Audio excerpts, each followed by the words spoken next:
Lecture by Xavier Salomon, the Peter J. Sharp Chief Curator of the Frick Collection on Murillo's self-portraits. We are extremely grateful to our trustee, Mrs. Henry Clay Frick II, for the recent gift of one of only two self-portraits by the great 17th century Sevillian painter Bartolomé Esteban Murillo.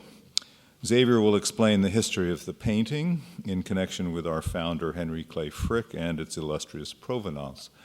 With the National Gallery in London, which owns the second Murillo self-portrait, Xavier Salomon has organized the present exhibition, which will be on view until February 4th, 2018. The exhibition occasions this first examination in depth of the Spanish painter's portraits. I thank a number of funders of this show, first an anonymous gift in honor of Melvin R. Seaton. Several Frick trustees have stepped forward, Juan and his wife Mariana Sabater, Mr. and Mrs. Michael J. Horvitz, and Asso Tavidian, as well as other friends and foundations, the Peter J. Sharp Foundation, the families of George and Michael Eberstadt, in memory of Vera and Walter Eberstadt, Helen May and Seymour Askin, the Spain Tourism Board, and the Consulate General of Spain in New York, and finally the accompanying catalog was underwritten by Kolnagi.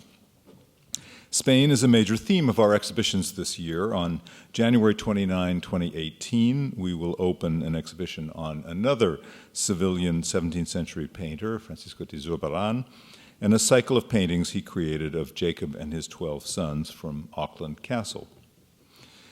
Our lecturer tonight is well placed to explain his subject. Co-organizer of the exhibition and co-author of the catalog Murillo, the Self-Portraits, Xavier has been chief curator at the Frick since 2014. His PhD from the Courtauld Institute of Art, University of London. He was a Mellon Fellow here at the Frick in 2004-2006. He went on to become chief curator at the Dulwich Picture Gallery in London, 2006 to 2010, and curator of Southern Baroque in the Department of European Painting at the Metropolitan Museum, 2011-2014.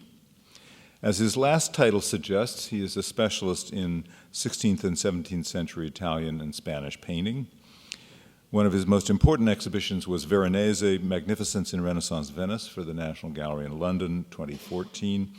He has done a number of other Veronese projects, including Veronese in Murano, which recently opened here at the Frick, and is on through March 11, 2018. Other Italian projects at the Frick include Andrea del Sarto, the Renaissance Workshop in Action, which he co-curated with Amy Eng of the Frick, and Julian Brooks of the J. Paul Getty Museum in 2015. And also Cagnacci's Repentant Magdalene, a work borrowed from the Norton Simon Museum in 2016. His most recent Spanish exhibitions include Goya and the Altamira family at the Met 2014, and Velázquez's portrait of Duke Francesco Fursteste, a masterpiece from the Galleria Estense Modena, which is at the Met in 2013. He has worked on a number of other artists, including Van Dyck, Salvatore Rosa, Guido Reni, and his next big project is an exhibition on Luigi Valadier, the Italian decorative artist and designer of the late 18th century, which he's organizing with Alvar Gonzalez Palacios for the Frick in 2018. Xavier, as you see, is prolific. He's a prolific lecturer, writer of articles and reviews, and he inspires and leads the highly productive curatorial department at the Frick. We can look forward to learning a great deal about Murillo in this lecture, and I encourage you to visit the exhibition on the painter, which will be open for half an hour following the lecture. Please welcome Xavier Salomon.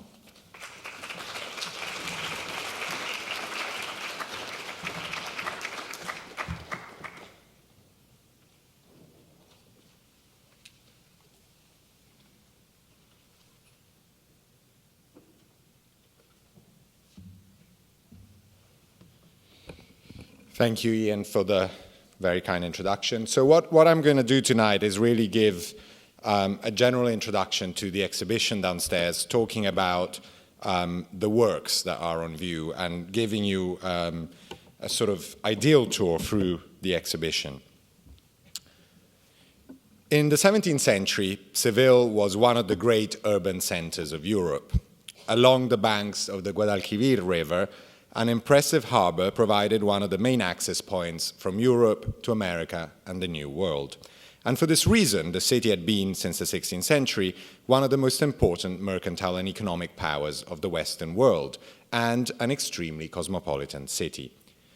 The city was developed since the Middle Ages around two main centers. The ecclesiastical one of the cathedral, and here you see the harbor with the ships along the river, and the cathedral over there, and a more secular center around the Alcázar, which is just to the right over there.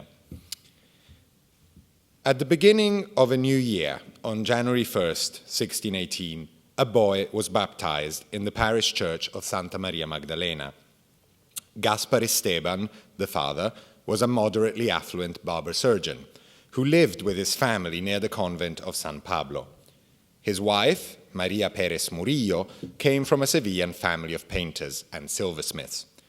The boy, probably born at least a few days later, we assume in the last days of December 1617, was the youngest of 14 children and was given the name Bartolomé. In 17th century Spain, it was customary to use both parents' surnames. Therefore, the boy's full name was Bartolomé Esteban Murillo. He seemed, however, to have preferred his mother's surname, using in adulthood Murillo rather than Esteban. And curiously enough, that's also what Picasso did, using his mother's surname rather than his father's. The exhibition Murillo, the Self-Portraits, celebrates the accomplishments of this Sevillian boy as an adult and marks his 400th birthday in December 2017. The boy's youth was marked early on by tragedy. By the time he was 10, both of his parents had died. Gaspar in 1627 and Maria a year later in 1628. Actually, within a month of each other, they both died. Bartolomé grew up with his older sister, Anna, and a husband, Juan Agustín Lagares, who, like his father-in-law, was a barber surgeon, and lived with them until his marriage. The artistic connections of Murillo's mother's family provided the foundation for his career as a painter. About 1630, he entered the workshop of the painter Juan del Castillo, who seems to have had family ties with Maria Pérez Murillo, and spent much of the decade with him. In 1633, Murillo planned to leave Seville and find his fortune in America, and an interest that may have stemmed from patronage opportunities there. Antonio Palomino, one of Murillo's earliest biographers, recorded that, after having learned enough to support himself by painting for the fairs, something that was very frequent then, he did a batch of paintings to be sent to the Indies. But although some foreign authors, like Joachim von Sandrart and an Italian, have said that he went to the Indies as a youth and then to Italy, they were badly informed. For I have investigated this point with great diligence from very old and totally trustworthy men who knew him intimately, and there was no such thing. The person who did indeed go to the Indies was his son, Don José Murillo, a man of great ability at painting and even greater promise, and there he died while still very young. Murillo did not make the trip to America. Some of his early works probably found their way there, but none have been identified so far. In February 1645, the 27-year-old artist left his sister's home, and in the Church of the Magdalena, the same church he was baptized in, he married Beatriz de Sotomayor y Cabrera, who was 5 years younger and lived in the same parish. The couple moved to the house in which Murillo was born, near San Pablo, and there their first 2 children were born. Over the next 20 years, the couple moved houses several times and had a total of 9 children. Murillo stepped into the public arena around the year of his marriage, in 1645. A year earlier, in 1644, he began one of the most ambitious projects of his early career, a cycle of 11 canvases, very large canvases, for the cloister of the convent of San Francisco el Grande, which is a church that's now been destroyed. The early works were still indebted to the art of Sevillian painters of the previous generation, people like Francisco de Zurbarán and Francisco de Herrera el Viejo. In the so-called Angel's Kitchen, now at the Louvre, which was one of the paintings from this series, many of the features of Murillo's art are already established. The angels, with their elegant and sweet features, are predecessors of many later religious figures by the artist. The rhythm of the composition with its slow tempo along the horizontal canvas and with each figure or group of figures clearly placed in space will remain a characteristic of Murillo's art. And elements of still life and portraiture also begin to appear in such early religious works. And in this case, it's key to think about this group of portraits, the earliest portraits by Murillo from around 45, which are very similar to some of the early works in the exhibition downstairs. And even though the exhibition focuses on independent portraits, it's worth considering portraits that appear in larger religious works throughout his career. Only a few years after the conclusion of the San Francisco cycle, Murillo began to paint canvases representing street urchins, still some of the paintings for which he is best known.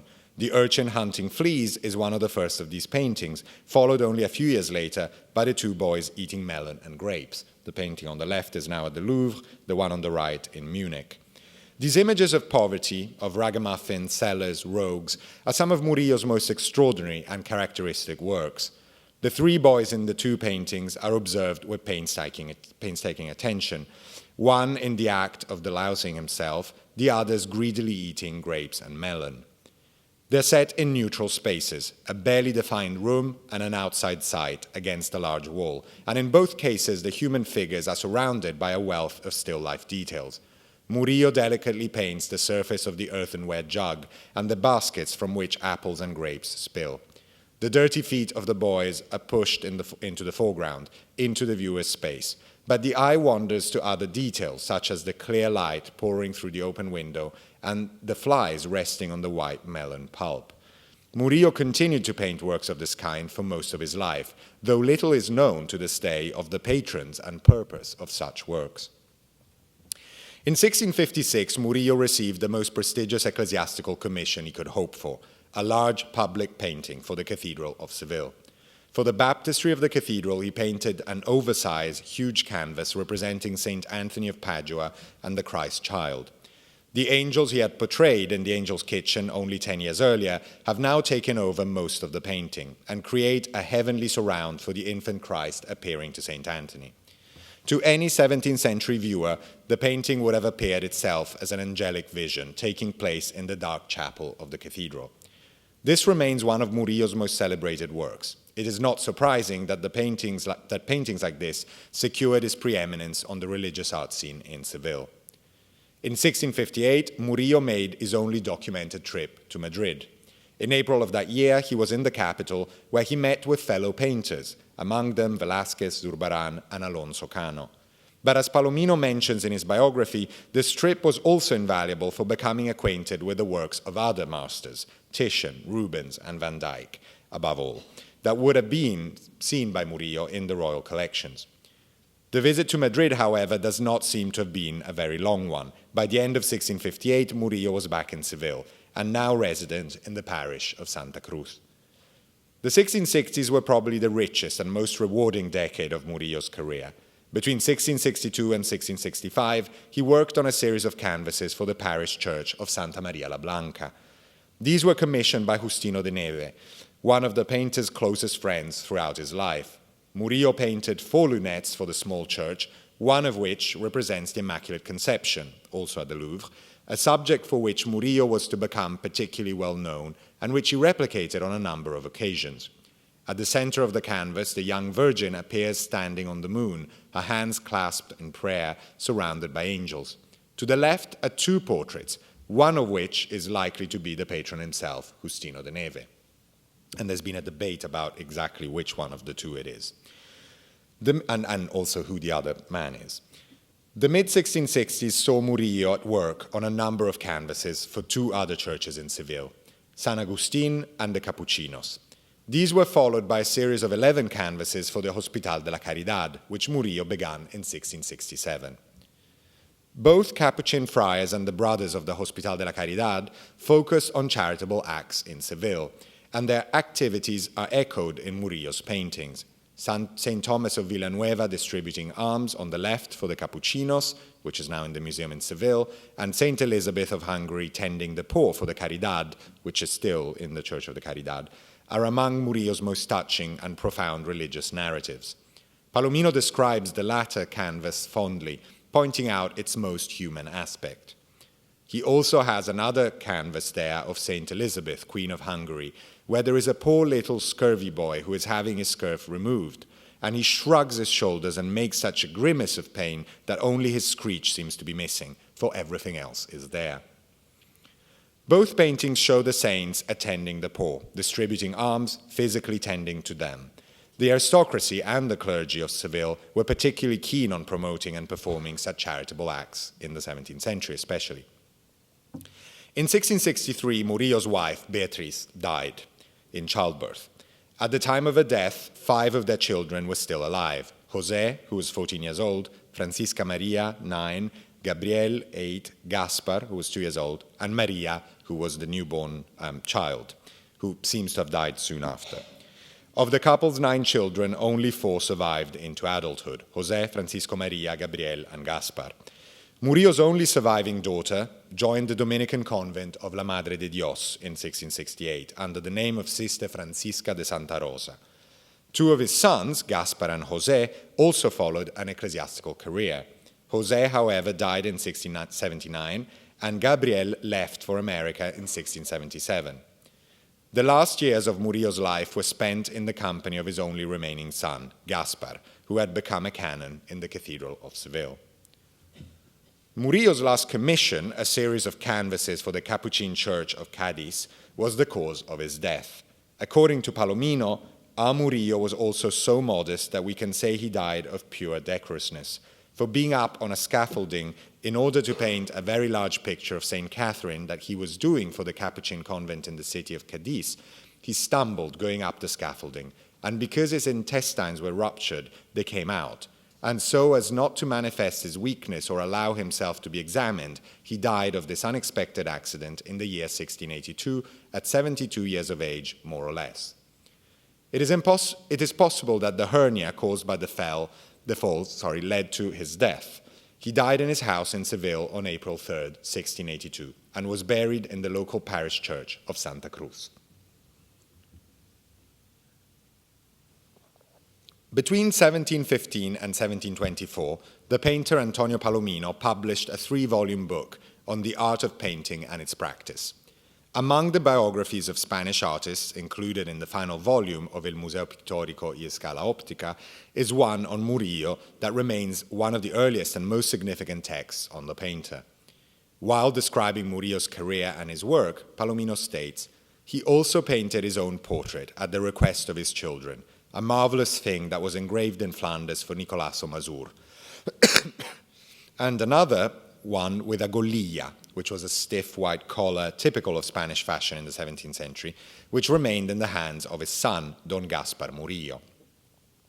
On May 15, 1709, soon after the death of Murillo's son, Gaspar, an inventory of his possessions was compiled, and prominent on the list were 2 paintings. Item, another canvas of the portrait of Don Bartolomé Murillo with its legend below and its frame completely gilded at 300 reales. Item, another portrait canvas of the said Don Bartolomé Murillo, made by his own hand, of a bar and a third with its frame of gilded adornments and half a cane bid on 375 reales. Only 2 self-portraits by Murillo are known today, one at the Frick Collection in New York and the other at the National Gallery in London. It is likely that these are the same 2 self-portraits mentioned first by Palomino and then owned by Gaspar Murillo. They're the main images that have, through the centuries, memorialized the features of the artist. The present exhibition brings the 2 self-portraits back together for the very first time since they were last mentioned in Gaspar Murillo's house in 1709. When Palomino describes Murillo's self-portraits, the second one he writes about is the one currently in the Frick Collection. The painting is easily identifiable by his description as the one with a golilla, which remained in the hands of his son, Don Gaspar Murillo. The first of the 2 self-portraits painted by Murillo was an early work, dating probably to the mid-1650s, when the painter was in his late 30s and the father of 5 children. We do not know for whom the self-portrait was intended, but it is likely to have been a private work for his own family, as proven by the fact that by 1709 it still belonged to his own one and surviving son. Murillo represents himself in a black outfit, typical of an upper-class Spaniard of the time, a hidalgo. His sleeves are slashed to reveal the white shirt underneath, and the white and rigid golia appears under his head. Murillo's hair is long over his shoulders, and he has the moustache and goatee typical of the time. No attributes or objects identify him as a painter. The sitter is only identifiable from the long inscription in red letters, which names the artist as a famous painter, Maximi Pictoris, and gives his birth date as 1618 instead of 1617, and his date of death as April 3rd, 1682. Clearly, the inscription was added posthumously and was not included in Murillo's plan for the painting. Technical analysis has confirmed that the inscription did not replace a previous one, but was added probably soon after Murillo's death in the 17th century. Murillo's self-portrait is set in a stone frame, not a decorative frame, but rather a hollowed-out stone block, chipped and battered by time. The block in turn is leaning on top of another stone slab and was probably originally set outdoors against a bluish sky. And again, technical analysis has revealed that the top part and the right part of the painting were originally painted in smalt blue and were a blue sky, which has deteriorated with time. This fictive stone frame is unique in concept, not to be found elsewhere in Murillo's oeuvre or in the works of any of his followers. The Frick self-portrait was for most of the 18th and 19th century the best-known image of the artist. By 1800, it was described in the collection of Bernardo de Iriarte in Madrid. Iriarte was a prominent political and cultural figure in the Spanish capital. He was the director of the Council of the Indies, and in 1797 he was nominated Minister of Agriculture and Commerce by King Charles IV. Iriarte was also the vice protector of the Accademia of San Fernando and a good friend of the artist Francisco de Goya, who painted his portrait in 1797, which is what you see here. Murillo's self-portrait was engraved, as far as we know for the first time, in 1790 by the printmaker Manuel Alegre. In the inscription below the print, Alegre states that he had been awarded a prize by the Accademia of San Fernando in 1790 for the print, and that Iriarte had lent the portrait to the Accademia so that young artists could copy it. The most celebrated period in the painting's life, however, were the 10 years when the painting was displayed in the Galerie Espagnole of King Louis-Philippe at the Louvre. The self-portrait was among the best-known works by Murillo in France, and its fame is demonstrated by reference to it in the visual and literary worlds. Around 1842, soon after the painting entered the Galerie Espagnole, a large print was produced after it by Auguste Blanchard. In 1848, William Sterling Maxwell published his Annals of the Artists of Spain. In his discussion of Murillo, Sterling described both self-portraits and referred to the Frick one as being in the Galerie Espagnole. The account of the painting was accompanied by an engraved illustration of it by Henry Adler, and according to Sterling, it has been engraved for the third time for the present work, for the book. Sterling described how, according to a whimsical fashion of the time, it affects to be painted on a stone slab, carelessly placed upon a block, along the edge of which a later hand has inscribed the name of the painter and the dates of his birth and death. He commented also that, although wanting in the beauty of feature and the high-bred air which distinguished Velázquez, the countenance of Murillo is not unworthy of his genius. The lips betoken firmness, and above the keen, intelligent eyes there rises a broad, intellectual brow. At the beginning of August 1843, the 27-year-old art historian Jacob Burckhardt wrote down his impressions after visiting the Galerie Espagnole and singled out the self-portrait in one of the most impressive, extravagant, and bizarre descriptions of the work. Murillo is still one of the greatest who ever lived. Here hangs his portrait by his own hand. It is the key to all of his works. Compare it with the beautiful cavalieros from the court of Don Philip IV, which by no means, badly painted by Velázquez, shine forth here from every wall, and you will comprehend what it was that elevated Murillo above his own time. It is the physical and intellectual power still wielded by this force of nature, while around him his magnificent fatherland and its noble people sank lower and lower. Look at these splendid, slightly pouting lips. Do they not reveal the man of action? These slightly retracted nostrils, these flashing eyes under the splendid, wrathfully arching eyebrows, this whole face, is it not an arsenal of passions? Yet above it there reigns supreme an imperious forehead, which ennobles, controls, spiritualizes everything. And by its sides, the most beautiful jet black locks flow down. Happy the woman who has been loved by this man. His mouth has kissed a lot, I believe. I said it was very over the top. Burkett's description, no doubt, appears melodramatic to a modern audience, but it demonstrates the remarkable popularity of Murillo's portrait and of the artist's work in general in the mid-19th century. A selection of books and prints in the exhibition downstairs demonstrate the fame of the Murillo self-portrait at this time. By the time Henry Clay Frick purchased the work in 1904, the self-portrait was an extremely celebrated and famous work. To fully understand Murillo's self-portraits, we need to look at the broader scope of his portraiture, and the exhibition brings together several examples of this genre. In particular, there are 3 early works by Murillo which have rarely been seen by the public before, and this is a unique opportunity to see them together. All 3 works were restored before the exhibition in London and in Madrid, and can be seen in the show together for the very first time. Murillo's earliest portrait, dated 1650, is of Juan Arias de Saavedra y Ramírez de Arellano, now in the collection of the Duchess of Cardona in Spain, and this is the very first time this ever gets exhibited. Saavedra was born in Madrid in 1621, but seems to have spent most of his life in Seville, the home of his father's aristocratic family. Only 4 years younger than Murillo, Saavedra was painted by the artist when he was 29 years old. The portrait itself provides most of the information on the sitter and on his relationship with Murillo. Saavedra is represented half-length and in 3/4 within an oval niche. He is somberly dressed in black with a white golilla collar.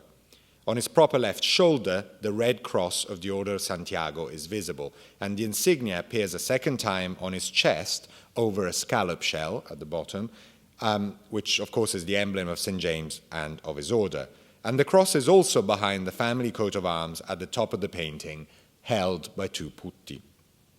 The effigy of Saavedra sits within a larger painted stone frame. The oval is surrounded by an elaborate cartouche and by 2 palm branches, up here. The small putti that sit atop the frame hold in the middle the Saavedra coat of arms, and on each side a tablet. The tablet on the left records the age of the sitter, 29, and the one on the right, the year in which the portrait was painted, 1650. At the bottom of the painting, a very long Latin inscription identifies the sitter as Juan de Saavedra, provides biographical information on him, and praises his royal blood and his natural gifts. Saavedra was a senior minister of the Holy Inquisition in Seville, particularly praised for his skill in punishing criminals and heretics. On a more positive note, he was celebrated for being a profound connoisseur of the liberal arts, and of painting in particular. The inscription concludes with a dedication from the artist to the sitter. Murillo had painted this shade of his body and this idea of his soul as a gift, with his eager brush as a sign of devotion and gratitude. Beyond this portrait, no evidence survives to link Murillo and Saavedra, but the inscription suggests that the two were close, or at least that Murillo was seeking the nobleman's patronage. 15 years later, on September the 6th, 1665, Saavedra joined the Brotherhood of the Caridad, of which Murillo was also a member. In 1692, the king made Saavedra Marquis of Moscoso, and he died 4 years later in 1696. Murillo's first known portrait fits within a tradition of aristocratic half-length portraits, but it is extraordinary in terms of the complex design of the fictive stone framing elements, and the Latin inscription, most likely provided by a literary figure in Seville, is a prominent part of the composition and the idea behind the painting. The portrait of Don Diego Ortiz de Zúñiga, another aristocrat from Seville, who wrote the history of his city, the Annales Eclesiásticos y Seculares de la Ciudad de Sevilla, which charted the major events in the city from 1246 to 1671, has also been cleaned and can now be compared for the first time with the portrait of Saavedra and with the Frick self-portrait. This is probably a work from the mid-1650s, when Ortiz de Zúñiga was in his early 20s. In the sitter's will of 1680, a half-length portrait of Don Diego Ortiz de Zúñiga by Murillo is recorded. Once again, Murillo placed the sitter's image within a complex fictive frame, held by two stone putti with the family coat of arms above. Together, the portraits of Saavedra and of Ortiz de Zúñiga can serve as illustrations of what Murillo's half-length portraiture looked like in the 1650s. It was in the same decade that Murillo painted another, virtually unpublished portrait of a boy, and this again has never been seen before in an exhibition. There is no attribute that could help us with identifying the sitter, and he still remains, unfortunately, anonymous. Stylistically, the portrait is close to those of Saavedra, Ortiz de Zúñiga, and to the Frick self-portrait, particularly in the rendering of the flesh tones, the red pouting lips, and the broad, strong brushstrokes that define the white shirt. The painting could be dated anywhere in the 1650s, but the second half of the decade, before Murillo's trip to Madrid in 1658, seems like the most reasonable option. It is tempting to identify the boy as one of Murillo's own sons, and see the picture as a private work made for his own family. In 1655, Murillo had only two boys, José Felipe, who was 8 years old, and José, who was 5. José Felipe died before the age of 10, but we don't know exactly when. But it is equally possible, however, that the portrait was one of a young aristocrat from Seville. His long hair, the black outfit, the golilla, would place him in the high levels of Spanish society. The canvas appeared on the market in 2009 with a provenance from a French private collection and was then sold as an anonymous Spanish work. Close examination of the picture, along with its recent restoration, make an attribution to Murillo very likely. However, because of the lack of provenance, it is impossible to hypothesize for whom a portrait like this was painted. The boy's effigy is captured, like Saavedra and like Ortiz de Zúñiga's, as half-length and in 3/4, and within a fictive stone frame. The painting has been cut on all sides, slightly more on the left than at the top, right, and bottom. But we don't know if this painting originally had also a fictive frame with a design as complex as Saavedra's and Ortiz de Zúñiga's. It may be likely a simpler stone oval around the boy's features. It is likely that the prototype and inspiration for these stone frames, for the portraits of Saavedra and of Ortiz de Zúñiga, came actually from the print world. Frontispieces of books in 16th century Spain were mainly decorated with inscriptions set in architectural settings. As printing techniques developed in the 17th century, these architectural designs started to surround portraits, and in books they were mainly images of the king. Between the early 1640s and the mid-1660s, a number of frontispieces of books in Spain included portraits of Philip IV, set in architectural surrounds, often accompanied by inscriptions and allegorical figures. While most of these prints represented the king, on occasion they could also portray aristocrats or ecclesiastical figures. Murillo used a series of devices and architectural solutions that had been promoted through printmaking in the middle of the 17th century.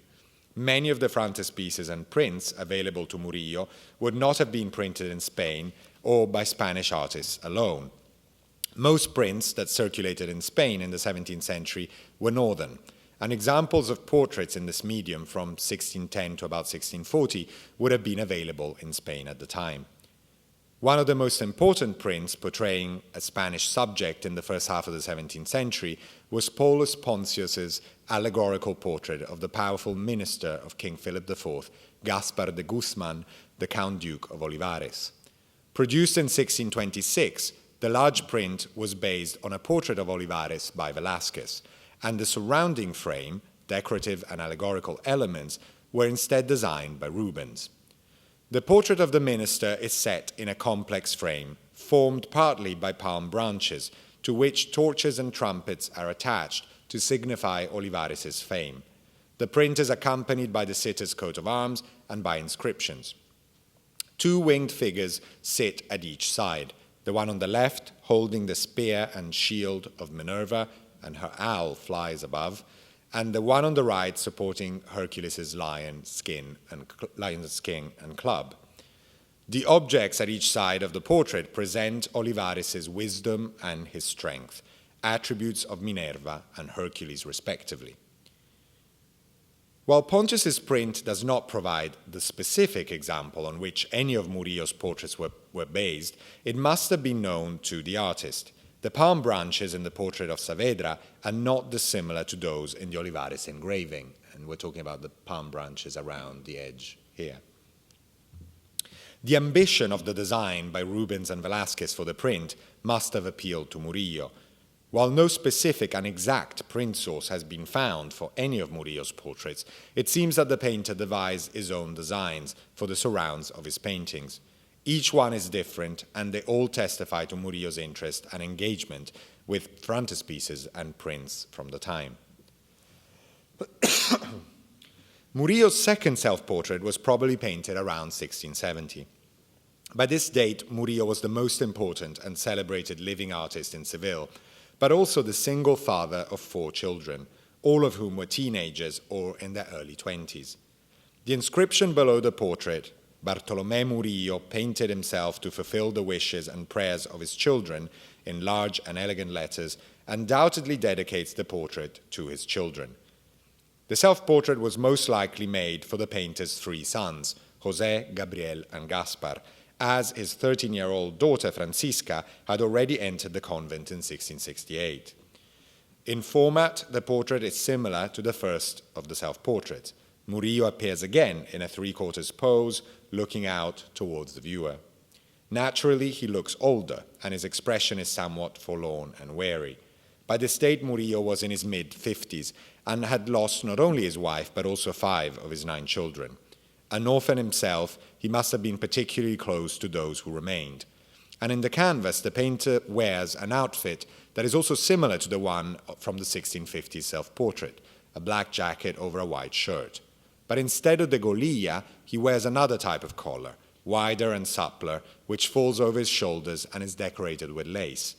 This was a northern type of collar known in Spain as a valona, a balloon collar. The skin on Murillo's face has sagged, his hairline has receded, his moustache has turned grey. The fictive stone frame around the portrait, however, is much more elaborate than the one in the Frick portrait. The oval frame is inset in the niche of a wall and rests on another stone ledge. The frame is decorated with scrolls and fictive foliage. On each side of the frame are groups of objects. To the left, down here, a sheet of paper with a drawing in red chalk which depicts a human leg, below it a wooden ruler, and on top a compass and a red chalk holder. On the opposite side are the painter's brushes and his palette, and curiously enough the palette shows the pigments, ochre, red, white, and black, with which the portrait was painted. It's exactly the same range of colors. Drawing and painting, disegno in colore as the Italians would have it, are included to portray Murillo's activity as a painter. While the Frick self-portrait could be mistaken, if it were not for the subsequent inscription, for a portrait of a nobleman, the National Gallery self-portrait clearly depicts an artist. The still life of drawing, brushes, and the palette is an assemblage of attributes that helps us identify the painter who names himself in the inscription. According to Palomino, the self-portrait dedicated to Murillo's own children, was engraved in Flanders for Nicolas au Mazur. The print disseminated the image of Murillo across Europe and was, as far as we know, the very first image of the painter to be produced in print form. The print is signed by its author, Richard Collin, and dated 1682, the year of Murillo's death. Collin specifies that the print was made in Brussels and identifies himself as engraver to the king. Born in Luxembourg in 1626, Collin worked in Rome and Antwerp. He moved to Brussels in 1678 and started working as the royal engraver for Charles II of Spain, and of course Flanders at the time were under Spanish rule. He died there in 1698. Below the portrait in the print, a tablet has an inscription at the bottom identifying Murillo and repeating exactly the dedication to his children from the London self-portrait. The inscription, though, further explains that the print was commissioned by Nicolas au Mazur from Antwerp, and that it was made as a symbol of his friendship for the painter, and that he had sent a portrait there to be engraved in 1682. Since Collin worked and signed the print in Brussels, but Omazur describes himself as from Antwerp, it is unclear if the image from Spain was sent to Brussels or to Antwerp. But it is also unclear what the image sent to Colin in Flanders was. While it is generally assumed that the National Gallery self-portrait was sent to Flanders so that Colin could engrave it, this seems highly improbable. Instead of sending such precious and relatively large canvas across Europe, it is much more likely that a drawing after it, commissioned by Omazur and made by another artist, was sent to Colin in Brussels. And of course, there are significant differences in terms of the shape of the frame, the hand not projecting out, and the lack of the still life. The man who commissioned the print was another important patron of Murillo's, Nicolas Omazur. He was born in Antwerp around 1630 and in the late 1660s moved to Seville, where he was one of the preeminent Flemish silk merchants. On August 2, 1672, Omazur married Elisabeth Mailkamp, born in Ghent in 1647 and known subsequently in Spain as Isabel Malcampo. Omazur died in Seville on June 2, 1698. He came from an intellectual background. His father was a literary man. He assembled in Seville an impressive collection of more than 200 paintings. And Omazur was a close friend of Murillo's and owned 31 works by the artist. His collection of paintings, sketches, and works on paper is fully documented in 2 inventories. The first compiled on January 15, 1690, and the second after his death between June 26 and July 8, 1698. The 1690 inventory mentions, among Murillo's works, item 2 portraits, one of the said Don Nicolas Omazur and the other of the said Doña Isabel Malcampo, his wife, both original of the said Murillo. 8 years later, they appear again in his post-mortem inventory. These are currently identified with the portraits and the Museo del Prado on the left, which is in the exhibition downstairs, and the one of Isabel Malcampo is in a private collection on the right, and unfortunately we couldn't join her with her husband for the exhibition. The sitters in the 2 portraits are shown half-length, within stone oval frames again. Omazur is dressed in black, with a golilla collar. He looks out to the viewer while holding a skull with both hands. Isabel is also dressed in black and white, but her wrists and hair are decorated with pale blue ribbons, and her body and dress are adorned with pearls. Interestingly enough, if this is the portrait of Isabel Malcampo, it's actually the only female portrait by Murillo we know of. One of Isabel's hands rests on the parapet of the stone frame, with a right hand, while the right hand offers a rose to the viewer. Close examination of Omazur's portrait reveals that the painting has been cut down on all sides, and the corners are heavily repainted. At the bottom of the picture, the barely visible top of a fictive stone cartouche suggests that the portrait had an inscription of some kind, and just down here you can see the leftovers of the cartouche. The 1698 inventory of Omazur's collection gives the dimensions of the 2 paintings, as 1.5 varas high and 1.25 wide.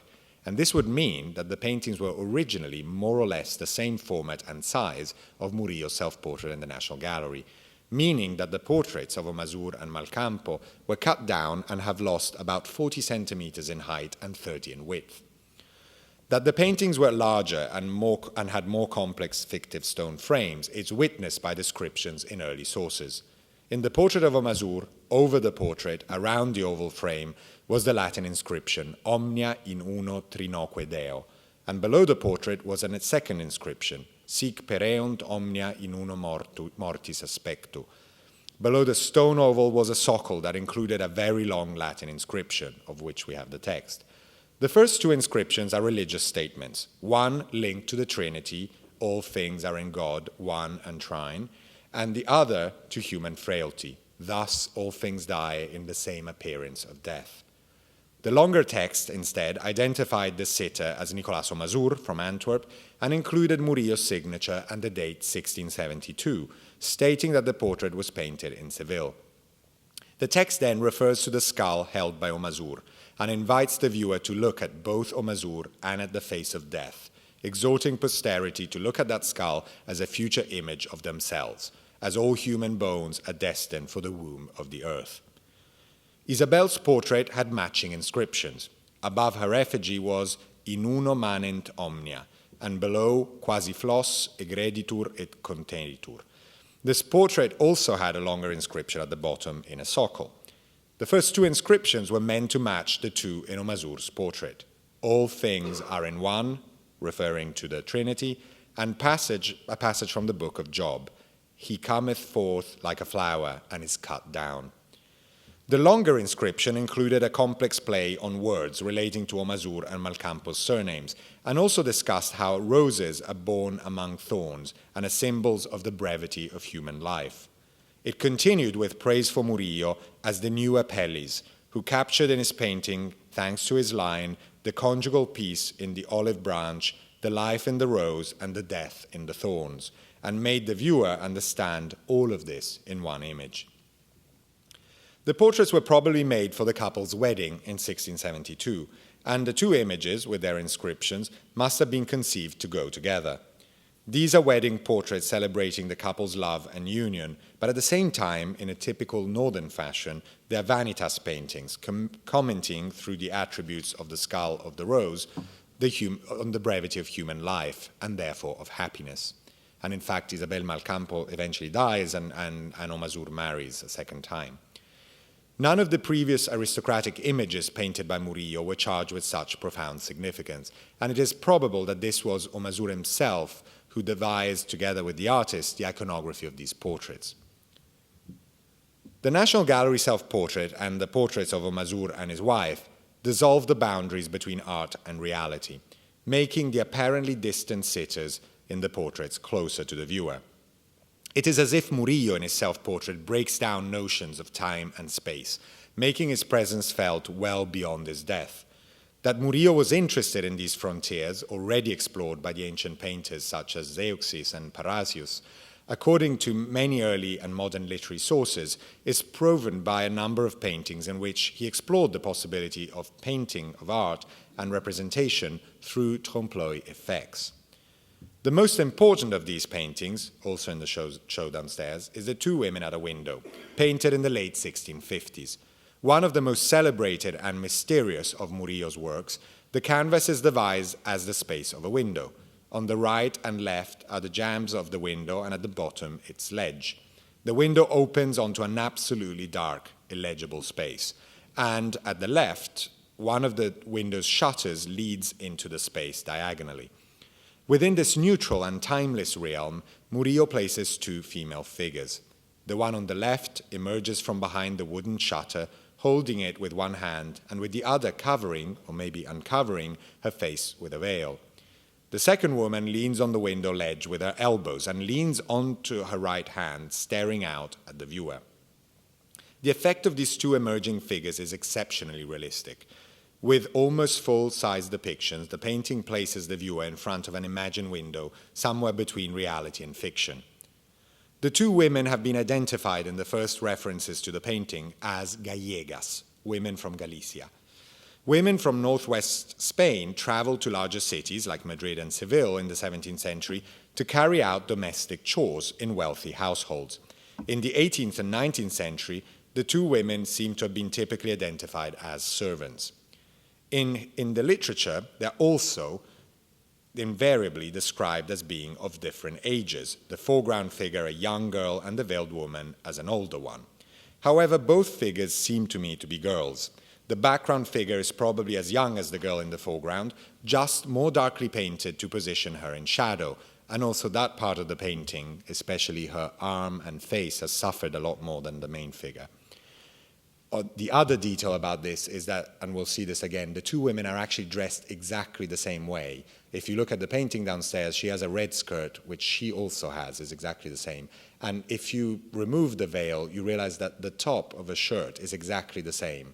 And we'll see this outfit, this white shirt and the ribbon and the red skirt coming up again. What are these two women doing at the window? Are they actually servants? Early literature on this painting also noted that the painting is charged with rather erotic connotations, and that the two women may be prostitutes. The idea that the figure on the left would be the elder duenna is disproved by close visual analysis of the painting, and when Murillo did paint older women, they very much looked like older women. They didn't look like this girl. Both girls to me, seemed to be at least young and pretty. And aristocratic or wealthy women in 17th century Spain did not spend any time at their windows, as these figures do.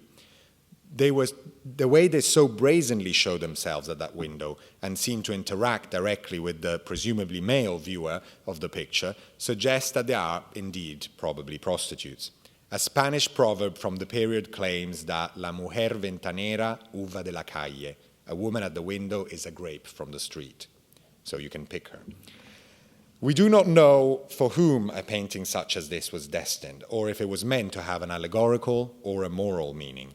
Neither is it known how it would have been displayed in Murillo's day, but clearly the painting is designed to trick the viewer into an apparent vision of reality, one beyond the painted space. Windows as spaces for compositions appear again in Murillo's work later in his career. In the late 1670s, Murillo painted a small picture representing a single figure of a boy.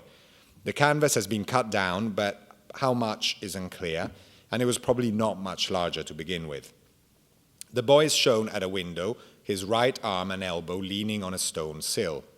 In typology, the boy is similar to many of the street urchins depicted by Murillo in the previous decades, and his ragged clothes identify him as a poor boy. His body leans over and in the same way as the girls in the two women at the window, engages directly with the viewer, and the boy looks out of the window to a figure outside of the painting. As Murillo's hand in the National Gallery self-portrait implies a space beyond the surface of the painting, the boy's gaze is resolved only in relation to an object of desire outside of the canvas. It has been suggested, and I think it's entirely possible, that this painting is the one that appeared in the sale of the collection of the Comtesse de Verrou in 1737, and later in the collection of Randaud de Boissé in 1774, where it was paired with a second canvas also by Murillo.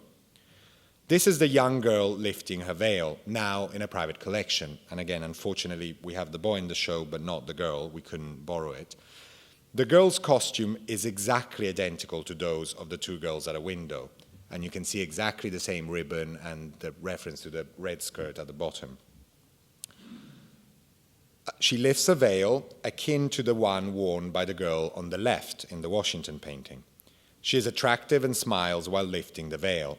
She may be also a prostitute or just a peasant girl whose eye has been drawn to the peasant boy. The boy is clearly smitten by her and beams across the boundaries of the two canvases. The two paintings are to be understood when seen together. Murillo establishes a similar relationship between his other portraits and the viewer.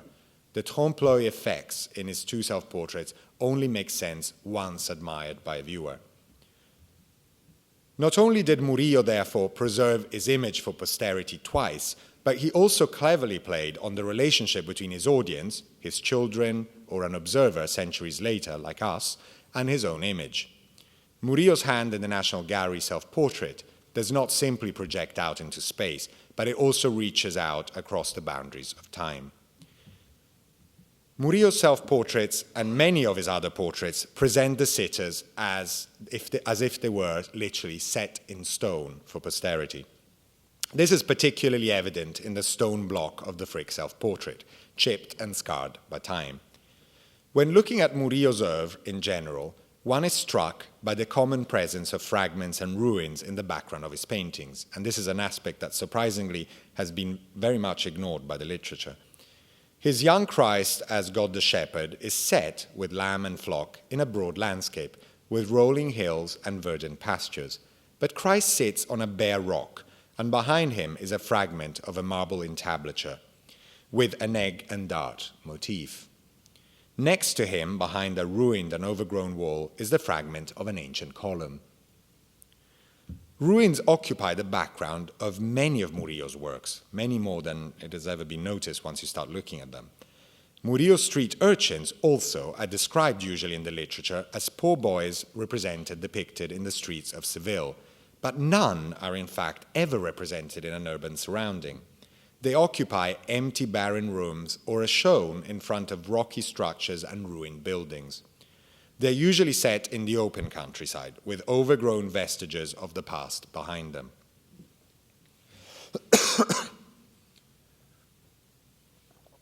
Murillo's interest in ruins and remnants of antiquity is actually not surprising. In the 17th century, Seville was known as the New Rome, and its citizens were steeped in humanistic studies. In Murillo's time, Seville, built on the Roman city of Hispalis, which was said to have been founded by Hercules, was the main Spanish city that could really boast prestigious ancient foundations. Only a few miles northwest of Seville are the ruins of Italica, one of the largest and most important cities of the Roman Empire, the birthplace of Emperors Trajan and Hadrian. Even though Italica was not systematically excavated until the 19th and 20th centuries, its location was known in the 17th century, and fragments from the city were collected in Seville.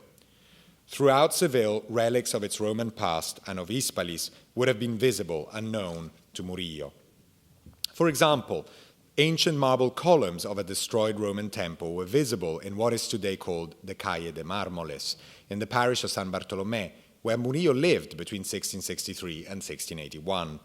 2 of the 6 columns had been moved in the 16th century to the nearby Alameda de Hércules, where they still remain. The aristocracy of Seville had been interested in archaeology and antiquity since at least the 16th century. 2 of the most important private buildings in the city, the Casa de Pilatos and the Palacio de las Dueñas, were built in the first half of the 16th century by Fadrique Enriquez de Rivera, the first Marquis of Tarifa, and by his brother Fernando, the second Marquis of Villanueva del Rio.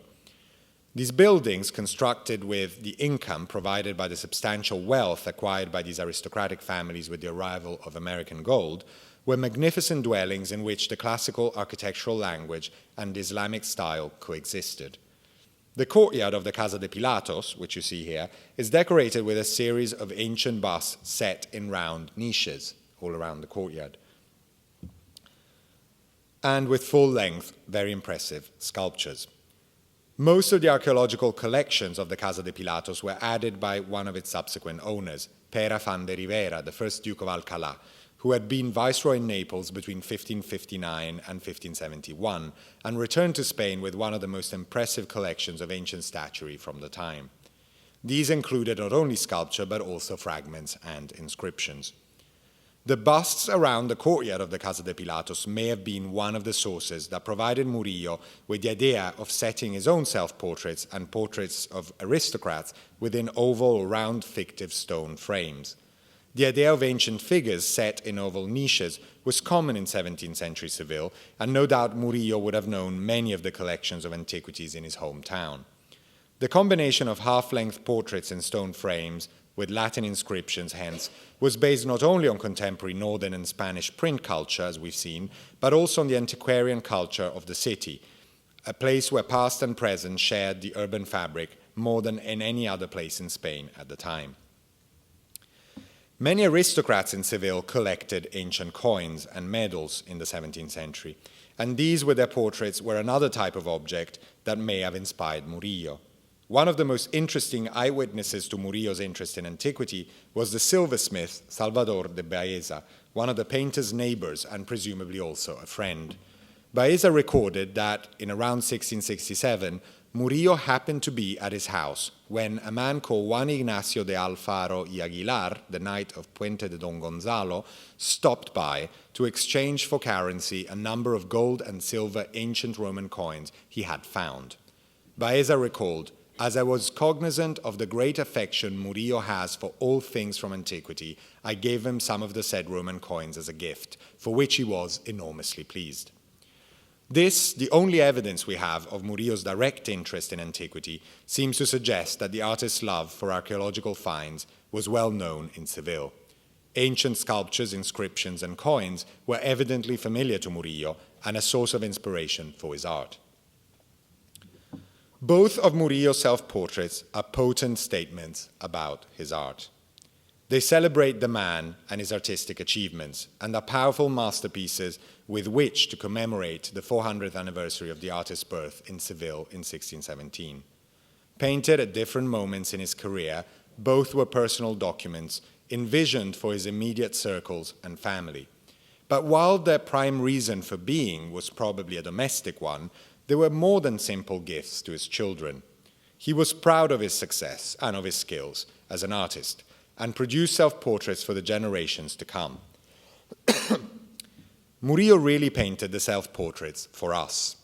He wanted posterity to know what he looked like and who he was. His features are recorded in the paintings, and the way they're painted is the simple and effective witness to his own talent. In creating these extraordinary statements, Murillo was inspired by ancient Roman art and by contemporary Northern artists.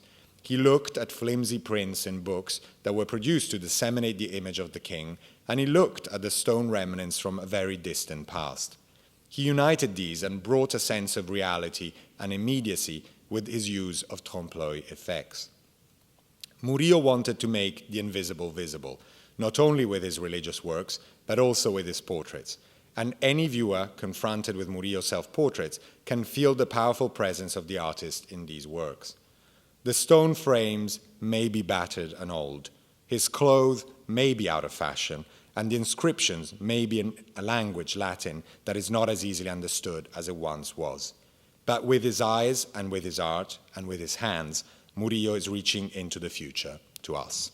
Thank you.